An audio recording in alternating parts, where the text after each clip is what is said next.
এই সিরাপটা নিয়ে এই ফিক্সে সিরাপের জেনেরিক নেম হলো সেফিক্সিম। এটার 1 চামচ সিরাপে আপনি 100 মিলিগ্রাম সেফিক্সিম পেয়ে যাবেন।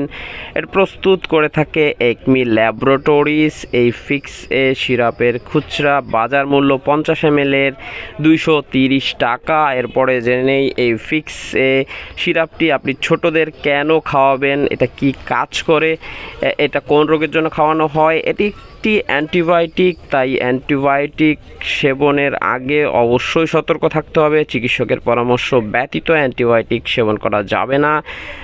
এটি শ্বাসতন্ত্রের সংক্রমণ, মূত্রনালীর সংক্রমণ, গনোরিয়া, জ্বরের চিকিৎসায় এবং কাশির চিকিৎসায় সেবন করাতে পারেন। দীর্ঘদিন ধরে কাশি আছে, কাশি কমছে না এবং জ্বর ওঠানামা করে, 3 দিনের বেশি জ্বর থাকলে চিকিৎসক এটা দিয়ে থাকেন।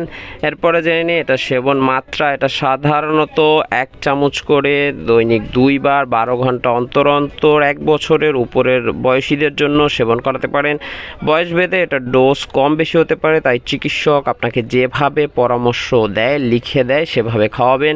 এরপরে জেনে নিই এই ফিক্সে সিরাপটা পার্শ্ব প্রতিক্রিয়া: পায়খানার রং পরিবর্তন হতে পারে, ডায়রিয়া, বমি বমি ভাব, পেটে ব্যথা, অ্যালার্জিক রিয়াকশন দেখা দিতে পারে। এতে ঘাবড়ানোর কিছু নেই। যে কোনো ওষুধ সেবন করাতে চাইলে রেজিস্টার্ড চিকিৎসকের পরামর্শ নেবেন। অ্যান্টিবায়োটিক অবশ্যই চিকিৎসকের পরামর্শ ব্যতীত সেবন করানো যাবে না। ভিডিও ভালো লাগলে লাইক দিয়ে চ্যানেলটি সাবস্ক্রাইব করবেন। আল্লাহ হাফেজ।